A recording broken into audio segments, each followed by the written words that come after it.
Hello student, this is me Anushka Shukla and I welcome again to you all in my YouTube channel.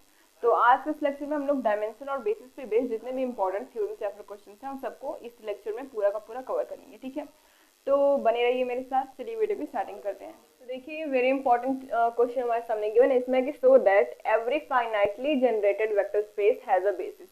जितने भी finitely generated vector space होते हैं उनके पास एक basis जरूर होता है, यह हमें यहाँ पे प्रूव करना है। ठीक है, तो इसके लिए सबसे पहले हम लोग क्या लेके चलेंगे, एक सबस्पेस लेके चलेंगे। मान लेते हैं S is equal to x1 x2 x3 dot dot xn is a vector and V is equal to L over S। That means ये हमारे पास एक सबस्पेस गिवन है, किसका सबसेट गिवन है, किसका V का, जो लीनियर कॉम्बिनेशन में है, किसके साथ में है, V के साथ में। अगर आप लोगों ने लास्ट वाला क्लास देखा होगा तो उसमें मैंने बेसिस को अच्छे समझा रखा कि बेसिस होने के लिए सबसे पहले ये जो होना चाहिए वो लीनियरली इंडिपेंडेंट होना चाहिए और उसके बाद ये V को जनरेट करना चाहिए। दैट मीन्स ये लीनियर कॉम्बिनेशन में होना चाहिए और ये V के सभी एलिमेंट्स को जनरेट करे। ठीक, ये दो कंडीशंस को अगर सेटिस्फाई करता है तो कोई भी जो सबसेट होगा किसी वेक्टर का, वेक्टर स्पेस का, उसको हम क्या बोलेंगे कि वो एक बेसिस है। लास्ट लेक्चर की बात मैं आपको बता रही हूँ। अब उसके बाद देखते हैं कि यहाँ पे गिवन क्या है कि S कोई इतने सारे एलिमेंट्स को लेकर के है और वो लीनियर कॉम्बिनेशन को फॉर्म कर रहा है, मतलब V को जनरेट कर रहा है वो। अब हमें ये तो पता नहीं है कि S जो है वो हमारा डिपेंडेंट है कि इंडिपेंडेंट है, लीनियरली डिपेंडेंट या फिर इंडिपेंडेंट है। तो पहला केस हम लेके चलेंगे कि मान लेते हैं कि S जब हमारा लीनियरली इंडिपेंडेंट होगा, तो ये तो है कंफर्म कि V को जनरेट कर रहा है, ये हम हमारे पास गिवन ही है। और उसके साथ ही अगर हम मान लेते हैं कि अगर S हमारा लीनियरली इंडिपेंडेंट है तब तो पक्का से वो बेसिस को फॉर्म कर गया। ठीक है, अब लीनियरली इंडिपेंडेंट के लिए तो इसने बेसिस को फॉर्म किया। अब दूसरी कंडीशन कौन होती है, अगर हम लोग केस सेकंड देखें। ठीक है, ये केस फर्स्ट था और ये केस सेकंड देखते हैं। तो केस सेकंड में हमारा अगर S जो है वो लीनियरली डिपेंडेंट है, लीनियरली डिपेंडेंट होगा तो हम क्या करेंगे, हम तब ये बेसिस को फॉर्म नहीं करेगा। ठीक है, जब लीनियरली डिपेंडेंट होगा तब ये बेसिस को फॉर्म नहीं करेगा। तो हम इसमें क्या देखेंगे, हम देखेंगे कि कोई हम एक इसमें सबसेट लेते हैं, S का कोई एक सबसेट। अब हम क्या करेंगे कि इस सबसेट को हम लोग बेसिस फॉर्म करवाएंगे। ठीक, यहाँ पे तो S हमारा बेसिस फॉर्म नहीं कर रहा, इस सबसेट S1 को लेंगे जो हमारा बेसिस को फॉर्म कराएगा। हमें यही यहाँ पे शो करना है। तो S1 को अगर हमें बेसिस फॉर्म कराना है तो सबसे पहले इसको प्रूफ कैसे करेंगे देखते हैं। मान लेते हैं कि S हमारा, ये मान के चले कि S हमारा लीनियरली डिपेंडेंट है, इसके अंदर इतने सारे एलिमेंट हैं x1 x2 x3 dot dot dot करके xn। ठीक है, तो हम एक थ्योरम जानते हैं कि any vector can be written in form of preceding vectors या फिर एलिमेंट्स। तो अगर कोई वेक्टर हमारे पास गिवन है उसको हम लोग उसके प्रीसीडिंग वेक्टर के फॉर्म, प्रीसीडिंग मतलब उसके पीछे के जितने भी वेक्टर्स होते हैं उसके फॉर्म में लिख सकते हैं। तो एक्स के हमारा कुछ बीच में अगर यहाँ पे आ जाए, यहाँ पे एक्स के लेके चलते हैं। ठीक है, एक्स के नहीं एक्सएन ही रहने देते हैं। ठीक, मान लेते हैं कि x1 x2 x3 dot dot dot करके xk माइनस वन xk इस तरीके से है। तो xk को हम लोग इसके प्रीसीडिंग कितने एलिमेंट हैं, x1 से लेकर के xk माइनस वन तक। ठीक है, तो इसके प्रीसीडिंग एलिमेंट के फॉर्म में हम लोग xk को लिख सकते हैं। यहाँ पे ये दूसरी बात आ गई है। तो xk को हम लोग उसके प्रीसीडिंग एलिमेंट के फॉर्म में लिखेंगे। xk को हम लोगों ने लिख लिया b1 x1 plus b2 x2 plus dot dot करते हुए प्रीसीडिंग तक कौन सा जाएगा, k माइनस वन के एक पीछे तक जाएंगे तो k माइनस वन जाएगा, तो bk minus one xk minus one. अब यहाँ से अगर हम इसको समेशन के फॉर्म में लिखें तो i is equal to 1 to k minus one तक जा रहा है, देख रहे हैं आप, k माइनस वन तक जा रहा है तो k माइनस वन किया, फिर bi xi कर दिया यहाँ पे। उसके बाद नाउ लेट अल्फा कोई वेक्टर है जो किससे बिलोंग कर रहा है, हमारे vector space V over F से बिलोंग कर रहा है। ये दूसरा चीज लेके चल रहे हैं। अब हम जानते हैं कि अल्फा को हम लोग लीनियर कॉम्बिनेशन के फॉर्म में लिख सकते हैं, जितने भी एलिमेंट्स इसके अंदर गिवन है सबसेट के उसके लीनियर कॉम्बिनेशन के फॉर्म में लिख सकते हैं। अगर आपने लास्ट लेक्चर देखा होगा तो आपको ये समझने में बिल्कुल भी प्रॉब्लम नहीं आएगी। तो अल्फा को हम लोग इसके लीनियर कॉम्बिनेशन के फॉर्म में लिख सकते हैं। तो अल्फा को हम लोगों ने लिख लिया a1 x1 plus a2 x2 plus a3 x3 dot dot करते हुए ak minus one xk minus one, ये बीच के एलिमेंट्स को मैं लेके चल रही हूँ। ठीक है, plus ak xk plus ak plus one xk plus one plus dot dot करते हुए an xn तक हम लोग गए। अब उसके बाद क्या करेंगे, अल्फा को हम लोग क्या लिख सकते हैं, अगर यहाँ से यहाँ तक की वैल्यू को देखें। ठीक है, यहाँ से k माइनस वन तक की वैल्यू को आपको इसको तीन पार्ट में ब्रेक करना है।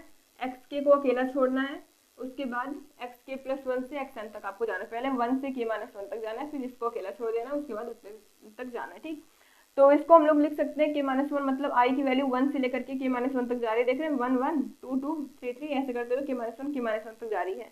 तो यहाँ पे हम करेंगे ai xi जहाँ पे i की वैल्यू 1 से लेकर के k माइनस वन तक जा रही है। फिर करेंगे ए के, और देखिए यहाँ से एक्स की वैल्यू को हम लोग रखेंगे, ठीक है। अगर इस इक्वेशन को फर्स्ट ले तो फर्स्ट से यहाँ से इसकी वैल्यू को हम लोग रख देंगे, ठीक है। तो ए के को बाहर रखते हैं, एक्स के की वैल्यू रखते हैं यहाँ पर summation I is equal to 1 to k - 1 bi xi plus I is equal to k + 1 to n। देखिए k + 1 से n तक जा रहा है तो आई की वैल्यू k + 1 से n तक जाएगी ai xi। अब उसके बाद यहाँ पे हम लोगों का देख रहे हैं कि आई की वैल्यूज यहाँ पे सेम है 1 से k - 1 तक, तो हम लोग समेशन को कॉमन करेंगे। समेशन के साथ साथ xi भी कॉमन है, तो यहाँ से summation I is equal to 1 to k - 1 ai plus करेंगे यहाँ से, और फिर ये हो जाएगा bi ak, ठीक है। बाहर करेंगे xi plus summation I is equal to k + 1 to n और ai xi, ये चीज़ यहाँ पे हम लोगों ने लिख दी। अब क्या करेंगे, अब इसकी वैल्यू को हम लोग कुछ सी टाइप का मानेंगे, ठीक है। चलिए इसको नोट डाउन करिए, फिर आगे देखते हैं। तो देखिए यहाँ पे अब अल्फा के बाद हम लोगों ने यहाँ से लिखा था ना लास्ट में कि alpha is equal to I is equal to k - 1 ai plus bi ak xi plus I is equal to k + 1 से n तक गए थे ai xi। अब हम लोग यहाँ से इसकी वैल्यू को क्या कर लेंगे, कुछ सी आई टाइप का मान लेते हैं, ठीक है। सी आई टाइप का इसकी कुछ वैल्यू को मान लेंगे, तो यहाँ पे लिखेंगे सी आई एक्स आई प्लस जो यहाँ पे वैल्यू है उसको एज इट इज यहाँ पे लिख लिया, ठीक है। अब अल्फा को क्या हम लोग एक्सप्रेस कर सकते हैं as a linear combination of vector x1 x2। देखिए कहाँ से कहाँ तक जा रहे हैं, 1 से लेके k - 1, फिर k को छोड़ दिया हमने, ठीक है, x को छोड़ दिया, फिर k + 1 से n तक जा रहे हैं। तो alpha is express as linear combination of vector x1 x2 x3 dot dot करके xk - 1 xk को छोड़ दिया है, और फिर xk + 1 dot dot dot xn obtained by eliminating xk, ठीक है। xk को हम लोगों ने यहाँ पे छोड़ दिया है, एलिमिनेट कर दिया है। यहाँ पे देखिए तो S1 जो होगा, जो सबसेट हम लेके चले थे, S1 क्या था हमारा सबसेट था, किसका सबसेट था, S का था। तो यहाँ से सेट S1 को हम क्या लिख सकते हैं, x1 x2 dot dot dot xk - 1 xk को छोड़ दिया, xk + 1 dot dot xn obtained by eliminating xk। ये हमें मिलता है कैसे, xk को एलिमिनेट करने के बाद, और ऑब्वियस सी बात है कि जब उसमें इतने सारे एलिमेंट हैं तो ये सबसेट हो जाएगा S का, ठीक है। तो यहाँ से एंड जनरेट v, और ये v को जनरेट करता है, v को जनरेट करता है, that means v is equal to linear combination of S1। इसका मतलब यही होता है कि इट जनरेट v। तो L is equal to v is equal to L of S1 हम लोगों ने यहाँ पे लिख दिया। अब इतना हो गया, तो अगर S1 से हम लोग इसको जनरेट कर रहे हैं S1 से, तो इसको बेसिस बनाने के लिए हमारे पास अगेन दो कंडीशन चाहिए, क्या कि S1 दो कंडीशंस होती हैं कि एक तो जनरेट करना चाहिए, तो जनरेट कर रहा है, ये यहाँ से हम लोगों ने देख लिया। अब हमें चाहिए कि ये एक लीनियरली इंडिपेंडेंट सबसेट होना चाहिए, ठीक है। तो हम केस फर्स्ट मान के चलते हैं कि if S1 is linearly independent, जब S1 हमारा लीनियरली इंडिपेंडेंट होगा तब ये बेसिस को फॉर्म करेगा, ठीक है। लेकिन केस सेकंड भी है, केस सेकंड क्या है कि जब हमारा S1 जो है वो लीनियरली डिपेंडेंट हो। अब फिर वही पूरा केस हम लोग करने वाले हैं। जब आपने लिया कि S1 लीनियरली डिपेंडेंट है, तब हम लोग अगेन क्या करेंगे, कोई S2 टाइप का एक सबसेट लेंगे। किसका सबसेट लेंगे हम लोग, S1 का। अब यहाँ पे S1 का सबसेट ले रहे हैं, ठीक है। S1 में कितने एलिमेंट है, xk को छोड़ करके बाकी सारे एलिमेंट हैं। तो S2 हम लोगों ने सबसेट लिया, क्या लिया, S1 का सबसेट हम लोगों ने S2 लिया। तो जब आपने जैसे वहां पे देखा था कि हमारा S जो था वो लीनियरली इंडिपेंडेंट था, तो वो क्या करता था, बेसिस को फॉर्म करता था। लेकिन जैसे वो डिपेंडेंट बना, डिपेंडेंट बनने के बाद वो लीनियरली डिपेंडेंट होने के बाद बेसिस को फॉर्म नहीं करेगा, तो हम लोगों ने वहां पे S1 एक सबसेट लिया था, किसका, S का।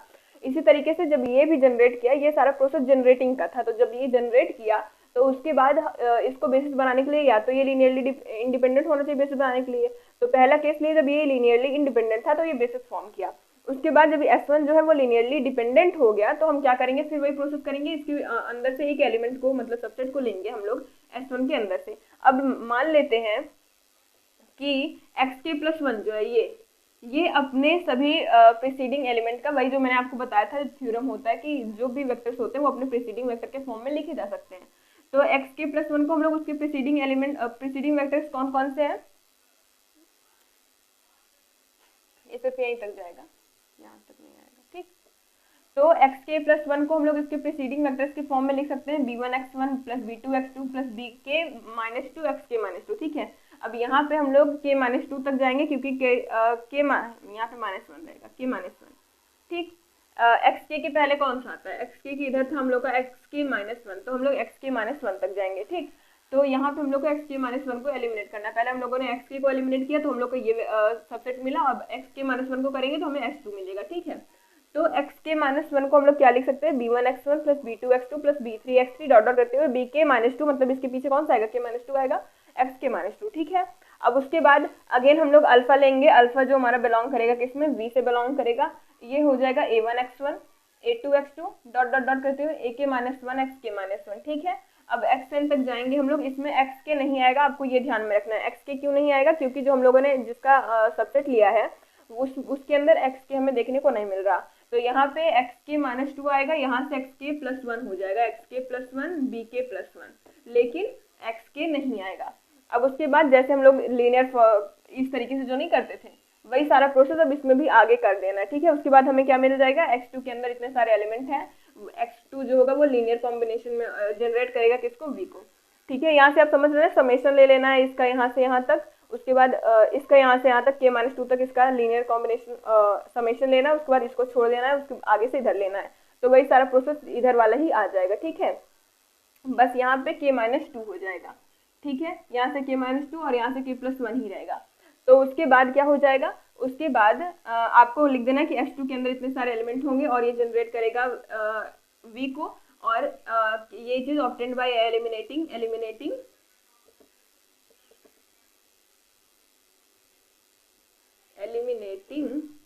x के माइनस वन, ये हमें ऑब्टेन्ड होगा कैसे, x के माइनस वन को एलिमिनेट करने के बाद।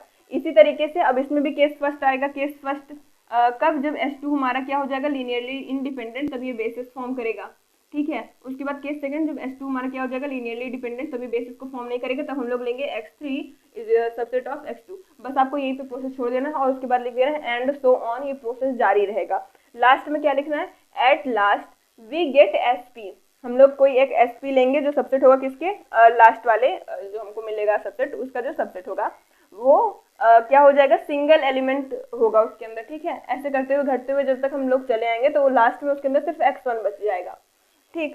तो x1 जब बचेगा उसके अंदर, देखिए क्योंकि यहाँ पे जब हम लोग थे तो हम लोगों का एक एक एलिमेंट बारी बारी से कम होता चला जा रहा था, ठीक है। तो sp जब लेंगे तो उसके अंदर सिंगल एलिमेंट आएगा जो जनरेट करेगा v को, ठीक है, वो लीनियरली इंडिपेंडेंट भी होगा, तो यहाँ से हम लोग क्या बोल देंगे कि वो एक बेसिस को फॉर्म करेगा एट लास्ट में, ठीक है।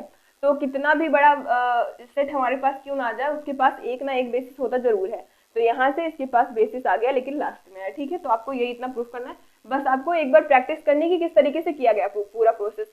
पहले S1 लिया आपने, ठीक है, पहले आपके पास S था, आपने केस फर्स्ट केस सेकंड लिया कि ये लीनियरली डिपेंडेंट होगा तो नहीं फॉर्म करेगा, लीनियरली इंडिपेंडेंट होगा तो फॉर्म करेगा। तो इस लीनियरली डिपेंडेंट में आपको इसका एक सबसेट ले लेना है S1, ठीक है। S1 लेने के बाद आपको जो ये प्रोसेस हमने किया है कि XK आपको उसके बीच का कोई एलिमेंट ले लेना है, XK जो लाई करेगा हमारा XN और X1 के बीच में, ठीक है, X1 और N के बीच में ये लाई करेगा, तो आपको ऐसा XK लेना है जो अपने प्रीसीडिंग एलिमेंट के फॉर्म में लिखा जा सकता है, ठीक है। उसके बाद आपको क्या लेना है, कोई एक अल्फा लेना है, अल्फा जो वेक्टर होगा किसी वेक्टर स्पेस से, इस तरीके से वो इन सब के लीनियर कॉम्बिनेशन के फॉर्म में लिखा जाएगा जितने भी एलिमेंट होंगे S के अंदर, ठीक है। तो A के माइनस वन और XK की जगह पे A के और XK की जगह पे आपको क्या कर देना है, यहाँ से वैल्यू उठा के रख देनी जो हम लोगों ने वैल्यू लीनियर कॉम्बिनेशन में लिखी थी, ठीक है।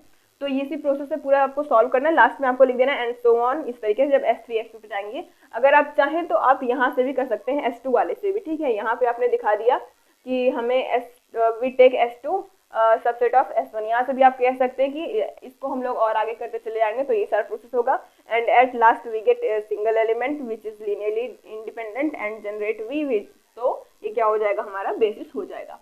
तो आप इसको भी नोट डाउन करिए। देखिए तो जो नेक्स्ट थ्योरम हमारे पास गिवन है ये भी मोस्ट इंपॉर्टेंट है, वेरी वेरी इंपॉर्टेंट थ्योरम है। इसमें क्या क्या है कि अगर कोई W हमारे पास सब स्पेस है किसी finite dimension vector space V over F का, W क्या है हमारे पास सब स्पेस है, तो dimension of V is equal to dimension of W। Dimension क्या होता है मैंने बता दिया था कि अगर डायमेंशन V के पास कोई एक बेसिस है तो उसमें जितने भी नंबर ऑफ एलिमेंट होते हैं वही उसके डायमेंशन होते हैं, ठीक है। तो dimension of V is equal to dimension of W, तो जितने भी नंबर ऑफ एलिमेंट इसके बेसिस में होंगे उतने ही नंबर ऑफ एलिमेंट इसके भी बेसिस में होंगे, तब जब V बराबर W होगा। इसमें देखिए दो केस हैं, एक तो अगर V बराबर W, देखिए इफ एंड ओनली इफ तब आता है जब हमारी नेसेसरी और सफिशिएंट कंडीशन दोनों होती है, ठीक है। तो डायमेंशन V डायमेंशन W के बराबर तब होगा जब V बराबर W के होगा, या फिर V बराबर W तब होगा जब डायमेंशन V बराबर डायमेंशन W होगा, ठीक है। तो पहले हम लेके चलेंगे कि v बराबर w है और इसे प्रूफ करेंगे, दोबारा हम लोग लेके चलेंगे कि डायमेंशन v बराबर डायमेंशन w है, तो ये प्रूफ करेंगे कि v बराबर w होगा। ठीक है, तो यहाँ पे गिवन है कि w जो है वो एक सब स्पेस है v का। सब स्पेस का मतलब वो उसके अंदर लाई करेगा और वेक्टर स्पेस की सभी कंडीशंस को सेटिस्फाई करेगा। तो अगर हम लोग केस फर्स्ट लेके चलें कि मान लेते हैं कि v जो है वो w के बराबर है, तो अगर v बराबर है w के तो w सब स्पेस है v का, तो v के बराबर अगर w हो गया दैट मीन्स v भी सब स्पेस हो जाएगा w का। ठीक है, अगर w सब स्पेस है v का और v बराबर w हो गया तो आप सीधा सीधा ये देखिए, आप w की जगह पे v रखिए और v की जगह पे w रखिए, तो क्या आएगा कि v इज सब स्पेस ऑफ w, यही मिलेगा ना। अगर v बराबर w हो गया तो यहाँ पे v रखिए, तो v भी इज सब स्पेस ऑफ, यहाँ पे w रखिए, w हो जाएगा। तो ये कंडीशन मिल गई, तो v भी सब स्पेस हो गया w का, w भी सब स्पेस हो गया v का। तो यहाँ से हम जानते हैं, क्या जानते हैं कि अगर ये सब स्पेस है w, तो w अगर सब स्पेस है v का तो उसका डायमेंशन जो होगा वो भी सब स्पेस होगा किसका, इसके डायमेंशन का सबसेट होगा। ठीक है कि नहीं, देखिए अगर मैं w लेती हूँ जिसके अंदर एलिमेंट है 1 2 3 4 और मैं v लेती हूँ जिसके अंदर एलिमेंट है 1 2 3 4 5, तो इसके अंदर एलिमेंट कितने हैं 4 और इसके अंदर एलिमेंट कितने हैं 5, तो 4 5 के अंदर लाई करेंगे कि नहीं, इतना 4 जो है वो इसके अंदर लाई करेगा कि नहीं, तो मतलब जो इसका डायमेंशन होगा वो भी v का सबसेट होगा। ठीक, यही चीज मैं आपसे कहना चाह रही हूँ कि यहाँ पे अगर वो उसका सबसेट है, अगर v जो है वो w जो है वो v का सबसेट है, तो उसका डायमेंशन भी उसके डायमेंशन के सबसेट के डायमेंशन का सबसेट होगा।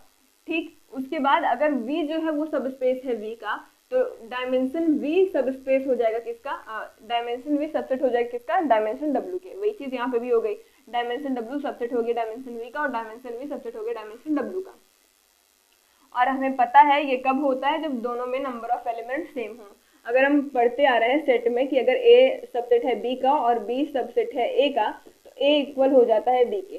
ठीक है, ये आपको हमेशा ध्यान में रखना है कि अगर a सबसेट है b का, b सबसेट है a का, तो a इक्वल b होगा, तभी ये दोनों कंडीशन सेटिस्फाई करेगी। तो यहाँ से अगर a सबसेट है b का और b सबसेट है a का, तो यहाँ से डायमेंशन w बराबर डायमेंशन v हो जाएगा। ठीक, यही चीज थी। सबसे पहले हम क्या करना है कि w एक सब स्पेस है v का, जब w सब स्पेस है तो उसका डायमेंशन भी सबसेट हो जाएगा डायमेंशन v का। ठीक, उसके बाद v बराबर w लेके चल रहा है केस फर्स्ट, तो यहाँ से v भी सब स्पेस हो जाएगा w का, तो v का डायमेंशन भी सबसेट हो जाएगा इसका डायमेंशन w का। और यहाँ से जब ये दोनों कंडीशन सेटिस्फाई कर रही है तो डायमेंशन v बराबर डायमेंशन w के हो जाएगा, इतना आपको पता है। अब कन्वर्सली प्रूफ करेंगे। कन्वर्सली क्या प्रूफ करेंगे कि अगर डायमेंशन v बराबर है डायमेंशन w के, तो हमें प्रूफ करना है कि v बराबर हो जाएगा w के। अभी v बराबर w लेके चले थे और इसे प्रूफ किया, अब इसे लेके चलेंगे और इसे प्रूफ करेंगे। ठीक, तो डायमेंशन v बराबर हो जाएगा डायमेंशन w के, हमें ये लेके चलना है। तो मान लेते हैं कि डायमेंशन v और डायमेंशन w में नंबर ऑफ एलिमेंट n है, मतलब v में नंबर ऑफ एलिमेंट और w में नंबर ऑफ एलिमेंट की वैल्यूज n है, और लेते हैं कि s is equal to s कोई बेसिस लेते हैं, किसका बेसिस है w का, अभी w का बेसिस लेके चल रहे हैं। s जो है वो उसके अंदर एलिमेंट है x1 x2 dot dot dot करके xn, जो बेसिस बनाता है किसका w का। ठीक है, देन s जो होगा वो सबसेट होगा w का बेसिस के डेफिनेशन से। s अगर बेसिस बना रहा है किसका w का, तो ये सबसेट होगा w का। उसके बाद ये जनरेट करेगा किसको, w को, और s जो होगा वो लीनियरली इंडिपेंडेंट होगा। बेसिस कब बनाएगा, जब s आपका लीनियरली इंडिपेंडेंट हो और वो जनरेट करे किसको, w को। एल ऑफ s का मतलब ही होता है कि w को जनरेट करे। ठीक है, तो ये बेसिस बना रहा है। और हम जानते क्या है कि w जो है वो सबसेट है v का, हमें पता सब स्पेस है, ये गिवन ही हमारे पास, तो ये दोनों में आएगा कि w जो है वो सब स्पेस है v का। तो जब सब स्पेस है तो xi अगर w में बिलोंग कर रहा है तो xi v में बिलोंग करेगा। जैसे वहाँ पे 1 2 3 4 w में बिलोंग कर रहे थे और 1 2 3 4 5 v में बिलोंग कर रहे थे, तो हम लोग क्या बोलेंगे कि 1 2 3 4 v में भी बिलोंग कर रहे हैं। ठीक है, तभी तो वो सबसेट हुआ। तो यहाँ से सब स्पेस अगर है तो xi अगर w में बिलोंग कर रहा है तो xi v में भी बिलोंग करेगा, क्योंकि w क्या है उसका सब स्पेस है। तो अगर s is equal to x1 x2 xn है हमारे पास, यहाँ पे ये लिनियरली इंडिपेंडेंट सबसेट हो जाएगा किसका, v का। बात समझ में आई। जब ये w का है और w जो है वो इसका सबसेट है, सब स्पेस है, तो ये जो है वो लिनियरली इंडिपेंडेंट सबसेट हो जाएगा किसका, v का लिनियरली इंडिपेंडेंट सबसेट हो जाएगा। तो डायमेंशन v का कितना है, n, हम लोग ये ऊपर ही लेके चले, डायमेंशन v कितना है, n है। Therefore s is the basis of v, s क्या हो जाएगा, बेसिस हो जाएगा, दैट इज ये इसको भी लिनियरली कॉम्बिनेशन में फॉर्म करेगा, जनरेट करेगा v को। तो जब ये दोनों के दोनों क्या हो गए हमारे v बराबर w के कब होगा, जब उसके बेसिस इक्वल्स हो। ठीक है, बेसिस इक्वल का मतलब उसके नंबर ऑफ बेसिस के जितने भी नंबर ऑफ एलिमेंट होंगे, अगर हम लोग दोनों का बेसिस एक ही दिखा देते हैं, अगर दोनों में सेम बेसिस होगा तो उसमें नंबर ऑफ एलिमेंट भी सेम ही होगा। तो वही सेम बेसिस दिखाने के लिए हम लोगों ने एक बार एल एस को डब्ल्यू के अंदर दिखाया कि इसका बेसिस है, और दूसरी बार वही चीज कर दी कि एल ऑफ एस जो है वो वी का भी बेसिस है। जब ये वी का भी बेसिस हो गया, दोनों का बेसिस अगर सेम है तो नंबर ऑफ एलिमेंट भी तो सेम ही हो जाएंगे, तो वी बराबर क्या हो जाएगा, डब्ल्यू के। ठीक है, तो आप इसको भी नोट डाउन करिए। Very easy and very simple theorem था ये, तो आप इसको भी नोट डाउन करिए। तो चलिए अब हम लोग देखते हैं कि direct sum of two subspace क्या होता है। ठीक है, direct sum, a vector space V is called the direct sum of two its subspace. कोई भी एक वेक्टर स्पेस अपने दो सबस्पेस का डायरेक्ट सम कब बोला जाएगा, डायरेक्ट सम अपने दो स्पेस W1 और W2 का कब बोला जाएगा, जब उसके every each element x belongs to V can be uniquely expressible as, उसके जितने भी एलिमेंट होते हैं x के वो यूनिकली एक्सप्रेस हो। कैसे, x को हम x1 प्लस x2 के फॉर्म में लिखें, x1 बिलोंग करेगा W1 में और x2 बिलोंग करेगा W2 में।